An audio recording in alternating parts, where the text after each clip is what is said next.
The United Nations General Assembly. World leaders converge in New York against the backdrops of war and civil unrest. What is the General Assembly and what does it do?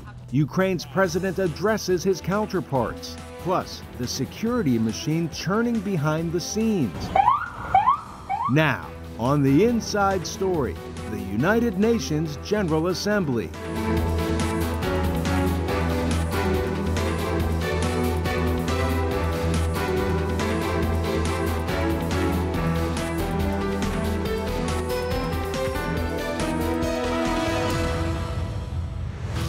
Hi, I'm Carolyn Pursuti, VOA Senior Washington Correspondent in New York City today to take you inside the annual gathering of world leaders and diplomats here at the United Nations General Assembly. The roll call of member nations with speeches from heads of state or representative is just part of the two-week General Assembly. The leaders held meetings on the sidelines, while events connected to the UN's work attracted thousands more to America's biggest city. As you can imagine, security is tight. Law enforcement agencies here and across the region worked hard to make sure everyone, including 8 million New Yorkers, are safe. A little later, I'll take you on an inside look at the challenges police face. First, the speakers and what they had to say. Delayed a day because of the funeral of Queen Elizabeth II, U.S. President Joe Biden touched on many issues, including Russia's war on Ukraine and climate change. Details now from VOA White House correspondent Anita Powell. The United Nations General Assembly is the world's biggest diplomatic show, and its biggest donor is usually the star attraction. U.S. President Joe Biden showed he understood his place on the world stage, a year after he proclaimed the United States is back. This year, he zeroed in on Russian President Vladimir Putin, who did not attend, by slamming Russia's February invasion of Ukraine and Putin's continued saber-rattling. A permanent member of the United Nations Security Council invaded its neighbor, attempted to erase a sovereign state from the map. Russia has shamelessly violated the core tenets of the United Nations Charter. No more important than the clear prohibition against countries taking the territory of their neighbor by force. Again, President Putin has made overt nuclear threats against Europe and a reckless disregard for the responsibilities of the non-proliferation regime. Now, Russia's calling up more soldiers to join the fight, and the Kremlin is organizing a sham referenda to try to annex parts of Ukraine, an extremely significant violation of the UN Charter. This world should see these outrageous acts for what they are. Putin claims he had to act because Russia was threatened. But no one threatened Russia, and no one other than Russia sought conflict. He also pledged billions toward global health and food security. And he met with key leaders on the sidelines, showing the full scope of the U.S.'s focus. Biden met with the Philippines' new president, where he spoke of the United States' main competitor, China. And I expect we'll discuss the South China Sea and disputes and critical global throughway. I've spent a lot of time with not only the President of China, but others about the international waters and how they have to be respected. But the UN has its limits. It can't tax, it has no army, and the U.S. is not a member of its main judicial arm, the International Criminal Court. And the Security Council, which Biden said he supports reforming, is essentially controlled by 3 powerful members with veto power: China, Russia, and the U.S. And so analysts say words may be aired here, but the action may take place offstage. I don't think this is going to be done at the UN. I think the UN is, the United Nations certainly is a place that President Biden wants to once again send strong signals to potential partner nations. But ultimately, I think this is something that happens in the United States bilateral relations, as well as in its favorite multilateral forum. As the UN annual meeting comes to a close, will those words turn into action? Anita Powell, VOA News, New York. You might see some of the delegations behind me. They're actually leaving the United Nations after their leader gave the speech before the General Assembly. So as host country, the U.S. President is the General Assembly's second speaker. Brazil gets the honor to speak first. So why is that? Because in 1946 and again in 1947, at the first two UNGA meetings, Brazil volunteered to lead off the proceedings when no other country stepped in to speak. So that began the custom of Brazil setting the agenda. Every year, on the third Tuesday in September, the world's attention turns to New York City as leaders descend on UN headquarters for the General Assembly's annual debate. But what is the UN General Assembly, better known as the UNGA or UNGA? And why all the buzz in September? So the high-level week brings together leaders from around the world for this annual debate, and it's an opportunity for countries, powerful and not so powerful, big and small, to stand on the world stage and talk about the issues that matter to their governments and to their people, like climate change, like sustainable development, like COVID, or conflicts in their region. And it's also an important opportunity for leaders to meet formally and informally in New York, and sometimes breakthroughs can happen from that kind of contact. The UNGA is kind of like the world's parliament, with each of the 193 members of the UN represented by one vote. The Assembly's president rotates each year and is elected by UNGA members.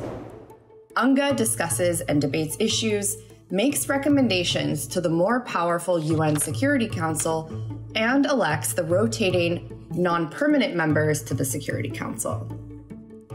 It also has the power to censure states that violate the principles of the UN Charter, as in 1974, when the UNGA suspended South Africa for its practice of apartheid, or in 2012, when the UNGA denounced Syria for the human rights abuses committed since the start of the Civil War.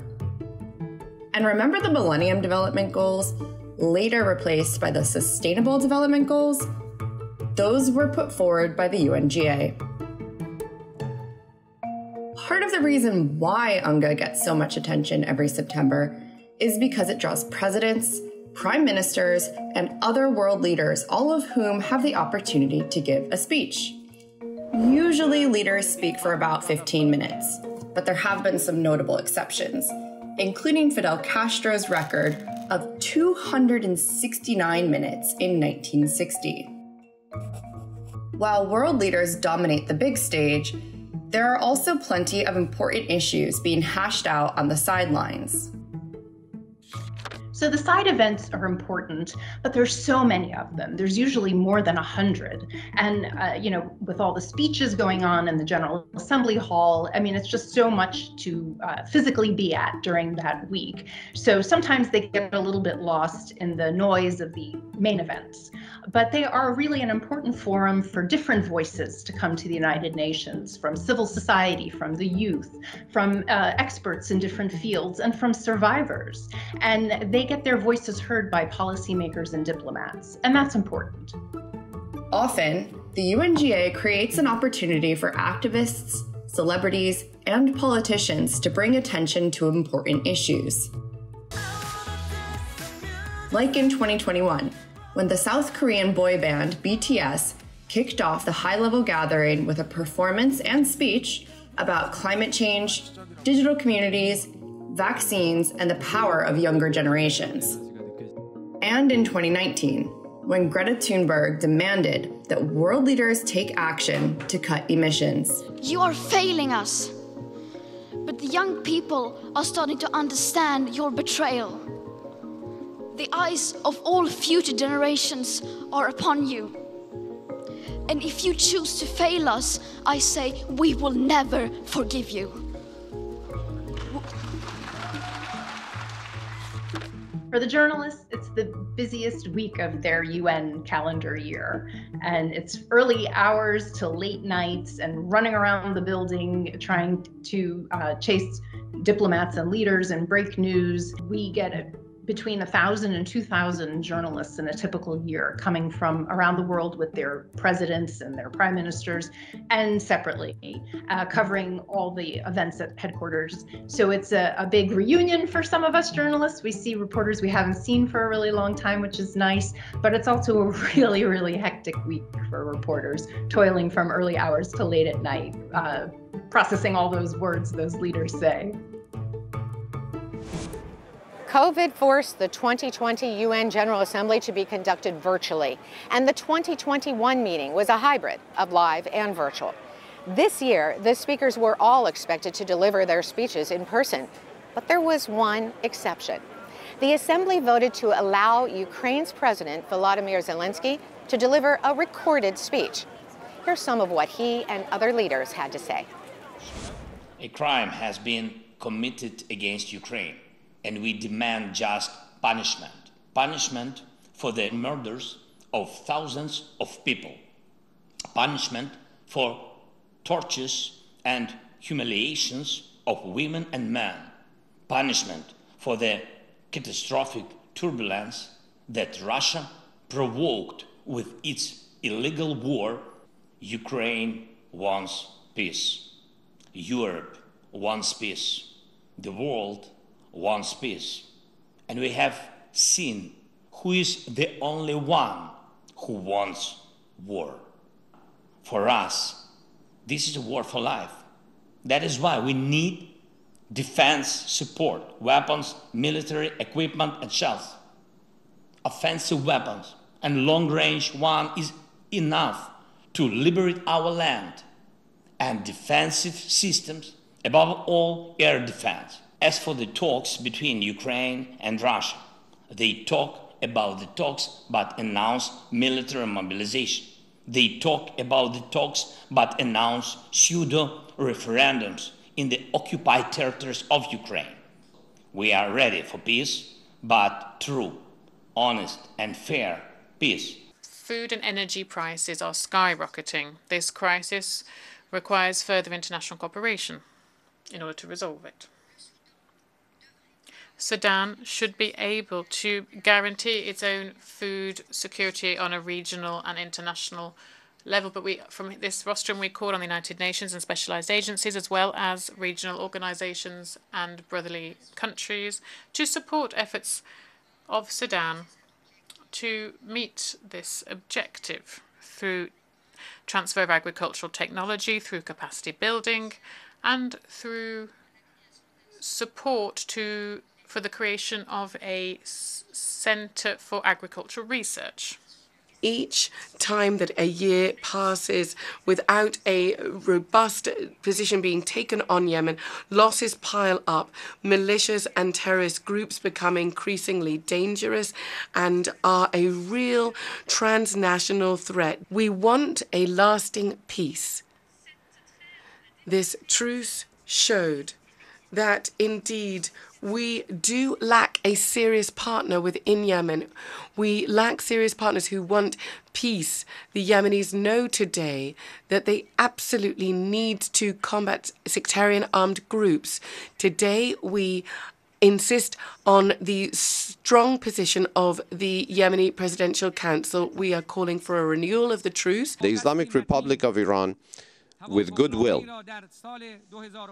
signed an agreement, accepted an agreement in 2015, and in a first phase did live up to all of her commitments without any exceptions. But the result of that was the trampling upon by America on that agreement, and as they themselves said in so many words, they were unprecedented measures, oppressive sanctions measures in history. Sanctions are an imposed punishment on the people of Iran for being freedom seekers. A weapon of mass destruction. That's what sanctions are. And we have a year and a half of negotiations with the current American government to return for her to return to the fulfillment of her commitments. The conflict in Ukraine serves as a warning. The effects of the conflict can already be felt in the world prices of foodstuffs, fuel, and other raw materials. All of this impact drives us all away from the sustainable development goals. Countries that once presented themselves as leaders of the low-carbon economy have now turned to dirty sources of energy. This is a serious setback for the environment. We support all efforts to reduce the economic impacts of this crisis. But we do not believe that the best way is to adopt one-sided or unilateral and selective sanctions that are inconsistent with international law. These measures have harmed economic recovery and have threatened the human rights of vulnerable populations, including in European countries. The solution to the conflict in Ukraine will only be achieved through negotiation and dialogue. It is clear, ladies and gentlemen, that Israel, which is ignoring the resolutions of the international legitimacy, has decided not to be our partner in the peace process. It has undermined the Oslo Accords, which it had signed with the PLO. It has and still is, through its current policies, which are premeditated and deliberate, destroying the two-state solution. Despite all the obstacles, still today, a large majority of Israelis support the vision of the two-state solution. I am one of them. We have only one condition: that the future Palestinian state will be a peaceful one, that it will not become another terror base from which to threaten the well-being and the very existence of Israel, that we will have the ability to protect the security of all the citizens of Israel at all times.